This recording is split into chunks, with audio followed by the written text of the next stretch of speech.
and scene.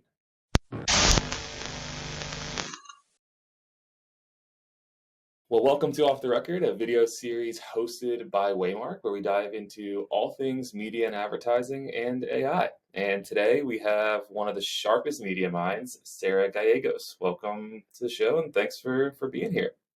Thank you for having me. And I don't know if sharpest is the word that I would use. Disagree completely, but we're very excited to have you. And we have some good content planned today. We're going to dive into just how the industry is changing a ton and ultimately how you've been successful in your career throughout that, as well as what this means for AI and also looking forward as well. But before we jump into some content, I'd love for maybe you to give just an overview of your career and kind of your role as a senior director of new business development over at Scripps.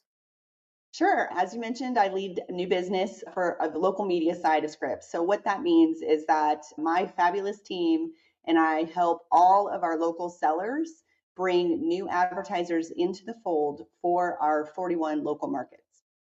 I started as an account executive in Denver, so selling television for a couple different media companies over the years in the Denver market. And then I got into local sales leadership, was there for a few years. And then from there, I joined the Scripps corporate team about 8 years ago.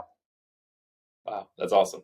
And so I can imagine you've seen, a ton of change throughout the industry. And one thing I think for me that, I haven't been in the media and especially like the local advertising industry my whole career, but I think one thing that I've always admired is just its ability to really adapt when new things are happening in the world, new technologies are coming out, all that sort of stuff. And so I feel like collectively in this industry, there's a ton of really smart people who are viewing challenges and figuring out what those challenges are and how to solve them. So I'm curious from your seat today, maybe some of the biggest challenges that you do feel within the role or within the current kind of market as a whole.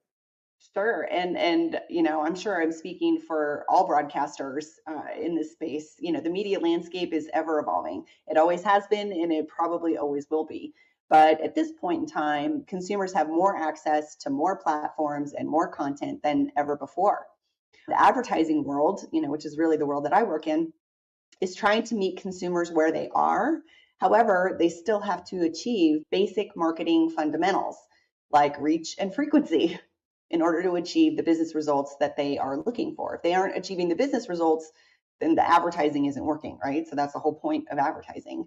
Both of these, reach and frequency, are increasingly more difficult in an increasingly fragmented environment.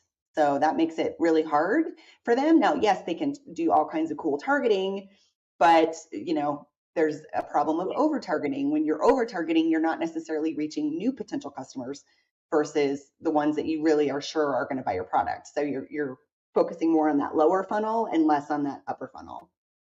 Another big issue specific to broadcast is measurement and currency. They're a huge problem considering, how much of our revenue is transacted off of ratings, which, there's so many different schools of thought on how ratings should be calculated and what a real rating is.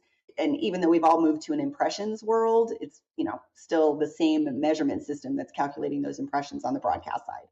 So those are big challenges. Also, to look at a holistic marketing campaign that involves both linear and digital assets, the impressions are not the same thing. An impression on broadcast television is not the same thing as an impression on a digital platform. So we need to get that leveled up as well. Those, I would say, are two of the biggest kind of issues that we're facing right now. Yeah. And those are not small ones by any means. And I love the phrase meeting where customers are, right? Like meeting where they are in their journey and, trying to ultimately maximize, their production and just how everything works. And so I'm curious maybe on, it sounds like you're kind of hinting at, reach and frequency and just measurement as some of the big opportunities, right? I think challenges and opportunities play really well together. Not to put words in your mouth, but are those some of the biggest opportunities you see as well? Or how do you think about those? Absolutely. That is not putting words in my mouth at all. They're 100% two sides of the same coin, right? They are our greatest opportunity as we strive to progressively evolve with our clients and their customers. Things like that are becoming more and more prevalent are things like outcome-based measurement. So if you're an advertiser and you're trying to sell sandwiches, you don't really care how many impressions that you are purchasing as long as you're selling enough sandwiches. Right. So how can we get to that space where we're measuring, the efficacy of a campaign based on the business results? So that's something that's becoming more and more talked about and part of what we do. And then the hyper personalization, I always trip over that word, is becoming a bigger thing too. So how can we hyper personalize content and therefore also include the advertising with that hyper personalized content? There's technology that is working into that space with addressable advertising and that kind of thing. So those are two things. They're exciting new frontiers and they are definitely opportunities, but navigating these challenges and opportunities are going to be key to success in the coming years. Oh yeah, for sure, for sure. And I think that, one thing that I view as an opportunity, as you obviously sit more on the AI side of the industry and supporting Mhm. a lot of the media partners, but I view AI as such an opportunity. I think it's one of those things that some people view as both a challenge and an opportunity. And you could, depending on who you are, you could kind of put it in one bucket or both buckets, maybe even at the same Sure. time. But I'm curious, what's been your experience or maybe the team's experience as a whole, just overall, just trying to I guess grasp the AI concept, figuring out where it fits within kind of all your different business units. How's that experience been so far? I would say so far, I think it's exciting. I mean, AI has been around for a while. It's really not anything new. There's just a lot more ways to use it than there was before. So I think once people realize that it is not actually the computers and the robots taking over the world, they are Yes. more likely to embrace it. And I think too that there's always a fear of, well, is this going to replace my job? And honestly, the AI is not going to replace your job. Someone who uses AI and has embraced AI may Yeah. take your job, but not the AI itself. So I think that's, kind of a hurdle that we have to jump through a little bit more as a culture. Yeah. But we're looking at AI to enhance our sales process throughout this process. Obviously, we're partners with Waymark, and that is a great way from a sales process perspective. The AI best use is to speed up the process so that our sellers can spend more time on revenue generating activity. Using Waymark as an example, they can spend, 5-10 minutes putting together a spec spot for a potential advertiser where prior to Waymark, either they wouldn't have that capability at all because their production team Right. wouldn't have the bandwidth to put together a spec spot. They only have time to do real spots. So there's that time saving piece and the fact that we wouldn't be able to do it at all. And if they were to do a spec spot, it would take several days on the best case, a couple weeks even on worst case. So that is one example of time savings for our sellers that can be then put to use looking for new advertisers and trying to bring more new advertisers into our ecosystem. Yeah. I love So, that. And I think it mirrors really nicely also with the sandwich example, right? Where it's like, the owner of the sandwich business really cares about selling sandwiches, right? In this industry, there's lots of acronyms and lots of different types of technology, and AI continues to be a new one for a lot of them. But at the end of the day, they still have the same problem that they're trying to solve, which is they have a business, they want to grow, and they want to move the needle on most times revenue. And so, how do we best support them, and how do we continue to do that? And so, I think that right. continuing to solve a lot of the same problems in just more an effective manner is just, a lot of the way that we think about it. And it sounds like you all do the same. Our CEO always talks about kind of humans at the helm. We need some really smart people to be able to use AI to really maximize the potential, which I really love. I love So that humans at the helm. I might yeah, steal it. yeah, hey, all yours, all yours. I think you're uniquely positioned, kind of someone who spent their entire career within the media industry, has seen tons of change and just evolving and things like that. I'm curious, maybe one thing that's remained fundamentally true for you about just being successful in the industry. You've moved up the career ranks and been successful in different companies and different markets, things like that. So ultimately, what's been the foundational thing that's been successful for you? I think, and I know there's a lot of people in media that would agree with this. I mean, change is the word. Look at all the disruptions that have come into television advertising over, the last 20, 30 years, right? From VCRs to DVRs, that was a disruptor. And then the fact that they exist. And then from 3 networks to, I don't know, a bazillion, I think we have now, different networks that we can watch, right? So from over the air to wired to streaming, back to wired, back to over the air, like it's there's always something changing in our industry, which is why it's exciting and really fun to work in this industry, because there's never a dull moment. But to be successful, you have to be willing to change. You have to change your thinking on a regular basis. You have to change your actions. You have to be willing to and comfortable with accepting that change, because change is exciting. And sometimes it's a step forward and sometimes it's a step backward, but it's never the same thing twice. You know what I mean? Looking for creative solutions and being okay with change and not relying on same old, same old. Yeah. I would say is really the best way to survive a career in this business. I love that. I love that. VCR is definitely hoping they have a resurgence like vinyl did, and Right. overtake CDs and streaming and Right. everything. So I don't Right. know. I don't know if the world's quite ready for the VCR to come back, but we'll Right. have to No, I feel like that's not probably going to happen. see. But Yeah, hey, vinyl is back. You never it's know. definitely back. Yes, I got been added to the collection. Um, Right. and so I'm curious. You manage a team, and you've been in that individual contributor role previously.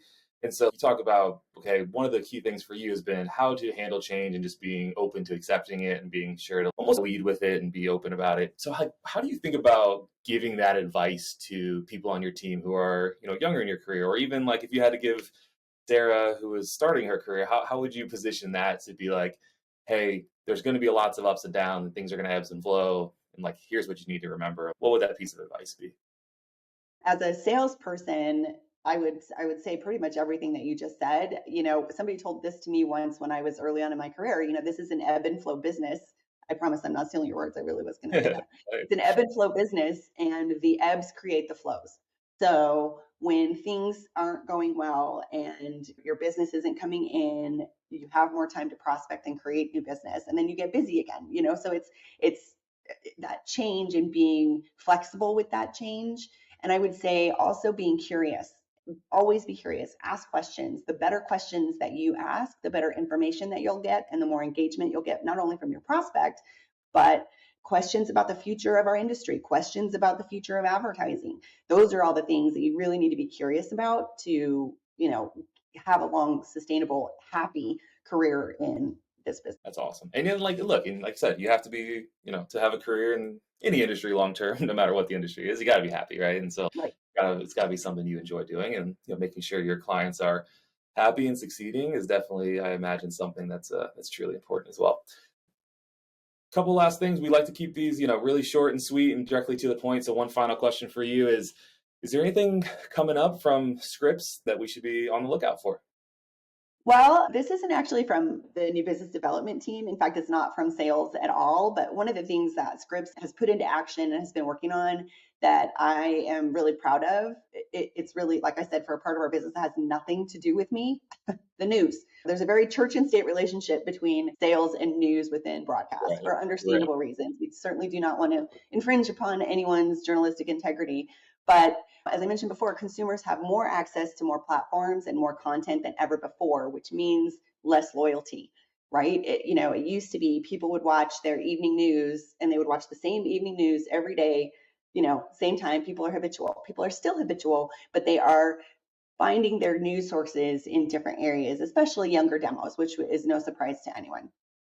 That, coupled with a growing mistrust of news in general, it's a problem for all news organizations that all journalists are facing, whether they're a newspaper, if they're working for the Wall Street Journal, or if they're working for a local news desk, or they're working for CNN or Scripps News, whatever. That is a problem for all journalists. So at Scripps, our focus on the news side of the house is to improve the quality of journalism through better reporting and storytelling, and creating a sustainably financial model to ensure long-term stability of our business, right? To that end, we have invested money in putting more reporters on the street, making sure that we're able to report on and reflect full communities. It used to be we'd only have enough reporters to really cover, I live in Denver, so they would cover Denver and maybe Aurora, which is a big suburb of Denver. That would be the kind of main areas that they would report from and on. That doesn't take into account the entire front range that is our DMA. So people outside of those areas were like, well, that doesn't really apply to me. So they would maybe want to know. But now we have many more reporters that are able to really be experts in the communities that they serve, which typically have been underserved communities within our news organization. So really excited about that. We've added more than 150 reporters across our organization, and we're not done, but that's a 40% increase. So that's a lot more feet on the street to get real journalism from our communities to our viewers. So that is something I'm really proud that the company has worked on. They've invested millions of dollars, not only on equipment for all these new reporters, but also leveling up the compensation that reporters get. Typically, compensation is not what it could be somewhere else, let's just say in another career. So in order to attract really top talent and retain that talent, because it really is the foundation of what we do. We are a news organization and a journalism company, and we take that role very seriously. Now, I don't work in any of that, but I'm really proud of the work that Scripps is doing in that space and trying to reinstall trust in journalism, specifically through our local markets that are in our communities and serving our communities every day. I love that. I So love that. if you have a Scripps station in your market, which I believe that you do, watch our news, either over the air or stream it, either way, but you will see a difference compared to other newscasts in the area. I love that. Telling more local stories, connecting with Yeah, them, meeting customers where they are. I love that. It's really, exactly. really, really great. Customers and viewers, right? Yeah. Exactly. Exactly. Well, thank you so much for being with us and sharing your expertise. I stand by my sharpest mind comment that I left at the beginning. You're very Um, kind. but for those interested in learning more about Scripps or connecting with you, where can people find you and how should they reach out? Well, Scripps.com is a great resource for that in general, but feel free to reach out to me directly if there's anything and questions that you have or anything that I can do. I don't know if we can post my email address or whatever, but Yeah. very open door. Awesome. All righty. I think that's a wrap. All right, awesome.